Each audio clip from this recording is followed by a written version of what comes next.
财新新世纪周刊更名为财新周刊，财新周刊每周一出版，全国发行。懒投资，国内专业的互联网理财平台，收益超银行活期数倍，已为众多用户带来丰厚收益。懒投资，理财新选择。源于民族之心，兴于品质之巅，成于健康之路，有爱有缘有三元。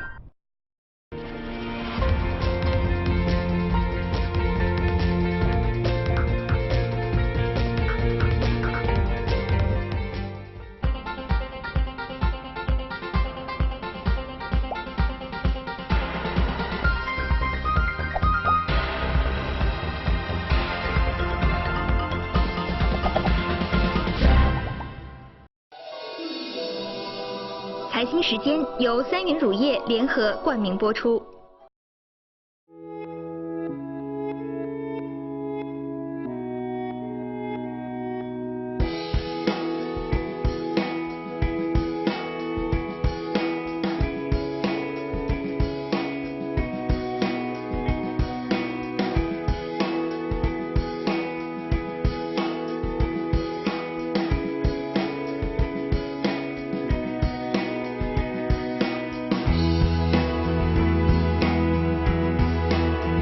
63岁的弗朗西斯·福山是美国著名的日裔政治学者，现为斯坦福大学高级研究员。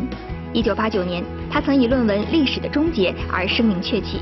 这篇论文后来扩充为《历史的终结及最后之人》一书，书中推论称，西方的自由民主政治制度和自由市场资本主义，或许就是人类社会文化演进的终点，也是人类政府最终的组织形式。但在他于2014年9月末出版的新著《政治秩序和政治衰败》中，开头引用了美国开国元勋亚历山大·汉密尔顿的一句名言：对于一个好的政府来说，执行力是第一位的。它可以使一国免遭别国入侵，它可以保证法律的有效执行。不管一个政府基于怎样的法理基础，如果缺乏执行力，它都是坏政府。对此，一些舆论解读称，在新书中重提政府的力量，说明这位高捧民主与自由大旗的标志性人物已经改变了自己的理论框架。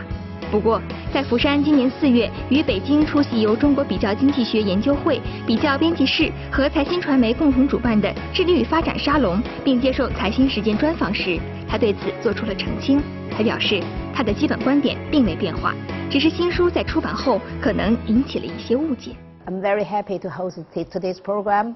I think it's going to be a very interesting conversation because my colleague Wang Shuo, the managing editor of Caixin, had to be one of your students 10 years ago.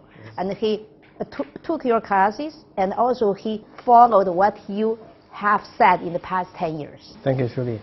Professor Fukuyama, you made your name here in China first in early 1990s at the end of the Cold War by announcing the end of history. Yes.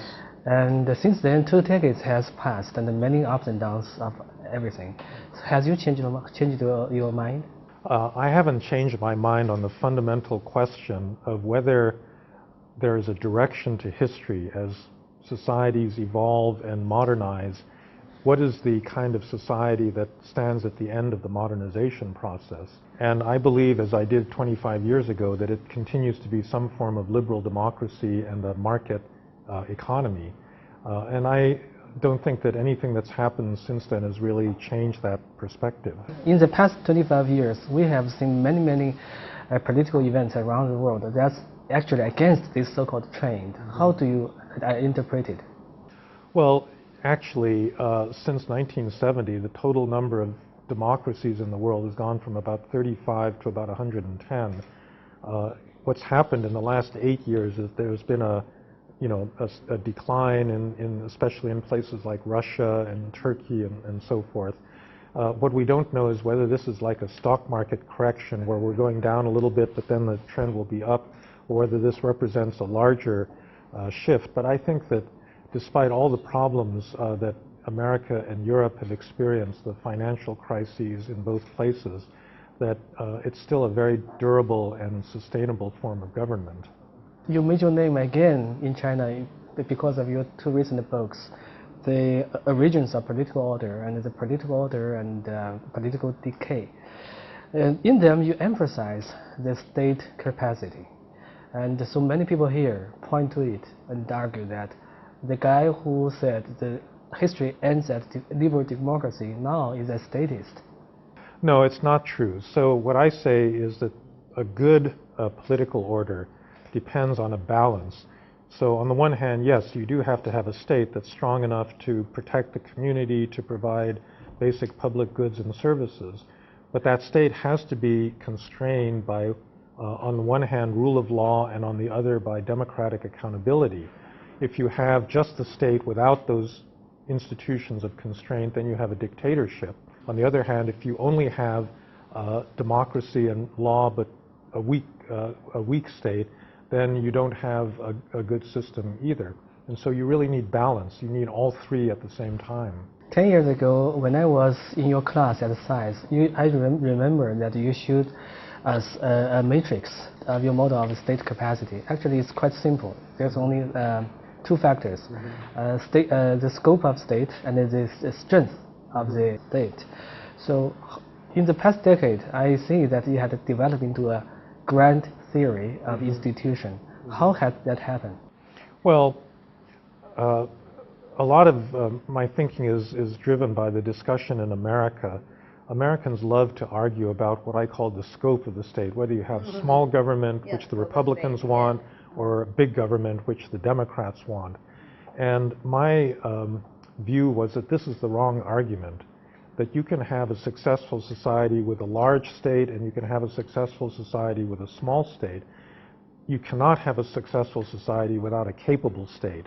And so whether it's large or small, the state capacity to actually deliver the things that it promised is really critical. And that's something I wasn't as aware of the importance of that when I wrote The End of History as I am today. Once you mention about the scope of state, that you think that it doesn't matter whether the scale is larger or small, is that right? Well, it's not that I don't think it matters. I think there are many countries that regulate too much, they interfere in the lives of their citizens too much, and they should be scaled back. But I think, however, that if the state does those things well, and people accept that as legitimate, then there's no problem. So that's what Scandinavia is all about. Scandinavian social democracy, you have a big welfare state, high taxes, but people get a lot of good services in return for the taxes they pay. And so they're fairly content with that, and those are fairly successful societies. 在福山的理论体系中，他提供了一个比较简明的现代政治秩序框架，其中有3个重要的组成部分：国家能力、法治和民主问责，也就是所谓的制度3要素。其中，国家能力在天平的一端，而法治和民主问责居于另一端。You have been talking about the rule of law and the rule by law a lot today. And there is a major difference between these two things. And what that difference is? Well, rule by law is where law is just the commands of the state or the sovereign. Rule of law means that the sovereign itself, the most powerful people in the state, are also constrained by the same laws that constrain everybody else. And that means that rule of law is fundamentally a limitation on the power of the state. It means that the president or the prime minister can't just change the rules when it's convenient, but they have to abide by them as well. And that, I think, is a very important balance to state power. Is rule by law more progressive than rule by man? So it is definitely better to have rule by law than just discretionary authority where the rulers can do one thing one day and another thing the other day, especially from the standpoint of economic development, because if you're going to invest, if you're going to start a business, if you don't have predictable rules about property and how to adjudicate disputes, you're not going to be a businessman. You're not going to take any risks. Is that possible to have a very healthy or good transition from rule by law to rule of law? Rule by law it's a limitation of power. But there have been countries that have made a peaceful transition from rule by law to rule of law. So, for example, Denmark or Sweden were both absolutist monarchies in the 18th century, and in the 19th century they agreed to transition to a constitutional system where the king limited his own power voluntarily. So it has happened. 在福山看来，一国的经济增长大体都与政府能力和法治的某种组合相关，而民主体制则会使整个体系变得更加稳定、更有合法性，对增长来说是好事。环顾于内，按制度三要素形成的矩阵中，当今世界主要政治体各有其强弱。In your three factors model, state capacity, accountability, and rule of law, if I may ask this, which factor is more relevant to the economic growth? It partly depends on the context, but I would say some combination of state capacity and rule of law.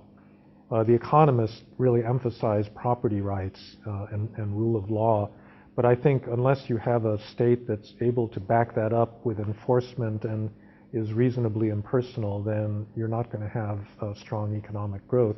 And that's been the story of a lot of East Asian countries, South Korea, Taiwan. Does democratic transition always involve a cost of economic growth? No, I think that in the long run, transitioning to democracy makes the whole system stable and legitimate, and therefore is good for growth. And that's why I think most rich countries in the world today are actually liberal democracies. Because the stability of a state is not just in the short run, can you produce investment and growth? It's legitimacy. Do people buy into the system? And that's where the democracy part, I think, becomes important. However, honestly, I think some economists disagree with it. Well, I think it's partly because they're not looking at the long run picture. We saw this in the Middle East, where you had all these Arab dictatorships up until 2011.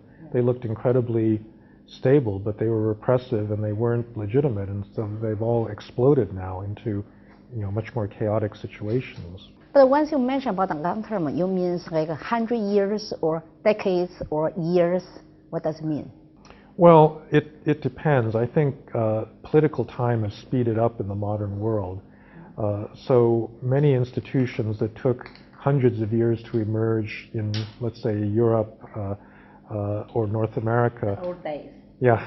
Well, they don't emerge in days, but I think they happen more quickly because there's learning. Societies can copy models. So, for example, when Japan decided to modernize in the late 19th century, they did this very, very rapidly because they could pick up technology and systems from the West. And similarly, China, I think, has benefited from learning a lot from other countries as well. From the perspective of your three-factor model, accountability, rule of law, and state capacity, today the major polities like China, America, Europe, Russia, India, where are they? Well, I think China is at one end of the spectrum because it's got a very strong state, but really a weak rule of law and, of course, no democratic accountability, at least in terms of formal elections. This is China's historical legacy. It created a pretty modern state more than 2,000 years ago, a bureaucracy that's recruited through a civil service examination and where education, and merit are important. And that's a tradition that continues up to the present. So it's not just economic growth, but being able to provide basic services to the population. China has done that very well, and it's an important achievement. I think that India and the United States are similar in the sense that they've got both strong rule of law. They certainly have a vigorous democracy, and they've got relatively India is much weaker than the United States, but relatively weak state capacity. Well, I think they're more towards the American side, but in Europe, there's a stronger state because these are societies that evolved out of monarchies in the 19th century, and they've got a stronger tradition of centralized government. America, in a way, is a very exceptional democracy because of the American Revolution and the experience of North Americans. We distrust political power, and therefore we've always put more constraints on political power than other democracies in other parts of the world. Well, Russia is, it's in an unfortunate situation where rule of law really doesn't exist. The Russian elite basically takes whatever they want and they adjust the laws. Yeah. It's more the rule of man, rule of man. Yeah. On the other hand, they do have democratic elections, and Mr. Putin is very popular right now. The state capacity, I think Russia is actually a much weaker state than it appears.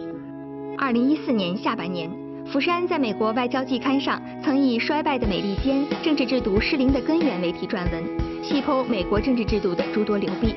而在此次接受财新时间专访时，他也谈到了这一点，认为美国面临的最主要问题，并非长期竞争力衰退，而是政府治理的问题。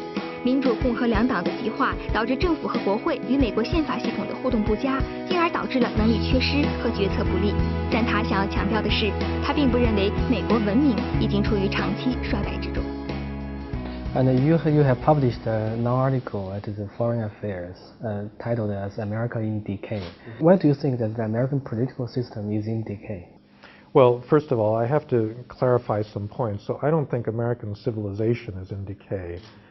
I think the economy is actually doing very well. It's very innovative and entrepreneurial in information technology and energy and a lot of different sectors. The problem is really with the government. My definition of decay is when powerful elite groups are able to capture political power and use it to protect their own interests. And I think there's some evidence with the rise of big interest groups and lobbyists that this has happened in the United States over the last couple of decades. And the other problem, I think, is the extreme degree of partisan polarization between the two big political parties that has really deadlocked the U.S. government and made it hard to make basic decisions. But all these problems are in the politics, not in the executive wing of the government, right? Well, I think, yeah, the problem is in the political system. It turns out that the American economy is so productive that it kind of doesn't matter that the government doesn't do things very effectively, and the society, continues to move on. It's also something that I think is not going to last forever, because if you look at American history, there have been other occasions when we've faced big problems, and usually the democratic system slowly but surely fixes itself. And there are likely to be a Clinton versus Bush competition in the coming American presidential election. And in the past 8 presidential elections, at least 6 times there is a name of either Clinton or Bush in the tickets. Is this a sign of the political decay? No, I don't think that that's a sign of political decay. First of all, the fact that politics stays within families happens all over the place. It's true here in China, it's true in Japan, it's true in Europe. In the United States, I think this is a voluntary choice on the part of voters who like a certain brand name, and so the Clinton brand name and the Bush brand name has been, powerful. I actually don't think it's obvious that Jeb Bush is going to be the Republican candidate, so we'll have to see. 在福山的新书《政治秩序和政治衰败》中有2章谈到中国，中国怎样做才能达到制度3要素之间的平衡？福山也给出了自己的建议。In your new book, in your new 2 books, you have talked a lot about China. Why China interests you so much? It's for a variety of reasons. Obviously, China's emergence is really an important event. It's an important event for the world. I mean, in a way, China was always a big, powerful country, but it's never been integrated into the global system to the extent that it is now. And so I think it's important for everybody to understand it. And the other thing that happened, as I was doing the historical research on China, it seemed to me that there's so much in Chinese history and civilization that people aren't aware of, the richness of that tradition, and that, that in itself I found really fascinating. And unfortunately, in the 20th century, a lot of Chinese themselves lost touch with that historical tradition, and I think that's a big tragedy, and it's one that I think, it needs to be recovered. You talk more about the history of China once we're discussing about how China could have make the really established goal as a rule of law and also the modern state. My question is the rising middle class what kind of role the rising middle class would play in terms of the goal of the transition? I think middle class people tend to be much more demanding. Their expectations are higher across the board, but including what they expect of government. And this is why rising middle classes often have wanted political participation. Maybe not a vote, but certainly, they want to get out on the streets, and if they don't like something, they're going to let the government know about that. And I think that's happening. It's already happened to some extent in China, and it will continue to be a factor that changes Chinese politics. And because of China's success in the past decades, people are arguing that this success is based on the state capitalism. They brand it as a China model. Do you think this is a legitimate theory? Well, China has done very well in the past, but the China model, the old China model, has got to change because China is simply not going to keep up the kind of growth that it has. It's already fallen to 7%, and for a whole variety of reasons, I think it's almost inevitable that it's going to go lower. And the one thing the Chinese system has not experienced is a really severe setback or recession. And I think you cannot test the durability or the sustainability of a political system unless it's put under a great deal of stress. And that's a test, I'm not predicting that China will fail it, but it's something that hasn't happened yet. And so, you need to see under different circumstances how it does. But anyway, what's your explanation on state capitalism? Well, I'm not sure that state capitalism is really the secret to China's success. If you look at the productivity of state-owned enterprises in China, it's much lower than for the private sector. And so I would say that the state-owned enterprises have been kept there more for social stability than because that's really a great source of new productivity and growth and so forth. And in fact, I think that it's on the agenda of the current government to reform the state-owned enterprises because they're actually not that efficient. A narrow definition would be just state-owned enterprises, but I think it's probably the fact that the Chinese government intervenes in the market much more than in a more marketized economy like that of the United States. And so, for example, after the last financial crisis, the government just spent a huge amount of money on infrastructure in order to stimulate the economy. And that, you could talk about as a species of state capitalism because the state was, indirectly providing a lot of resources to the private market. Okay. China is undergoing a massive anti-corruption campaign right now, aiming to build a cleaner, more efficient, and a stronger, even stronger state. How do you think about it? So I think that the government is right. The corruption is undercutting its legitimacy. It's very widespread, and it needs to be combated. What worries me, however, is the fact that it's not being combated through an impartial judicial process. And I think in the longer run, my concern is the sustainability of this campaign. What I think China really needs are institutions to combat corruption, which means a much more independent judiciary and a set of judicial processes that can really punish people that that break the law. If the corruption is too serious, is there a kind of emergency to do something first?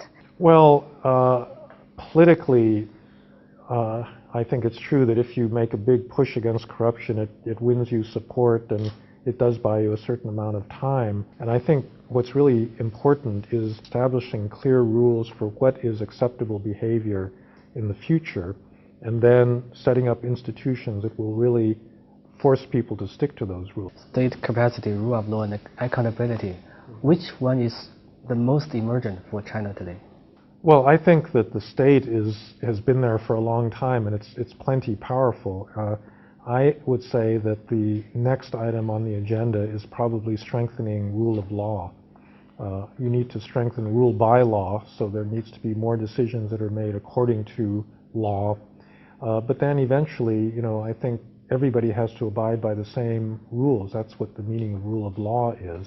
And I think that that's something that would be very important for China because it would make the government more predictable. It would help economic growth. It would eliminate corruption or reduce corruption. All those things I think would happen with a stronger rule of law. Do you think that is from rule of man to rule by law, then democracy, or some other term, the order? Yeah, I think where China is right now, that wouldn't be a bad sequence. I think that it's easier to put in place legal reform and strengthen that prior to, an opening up of the political system, for open political contestation.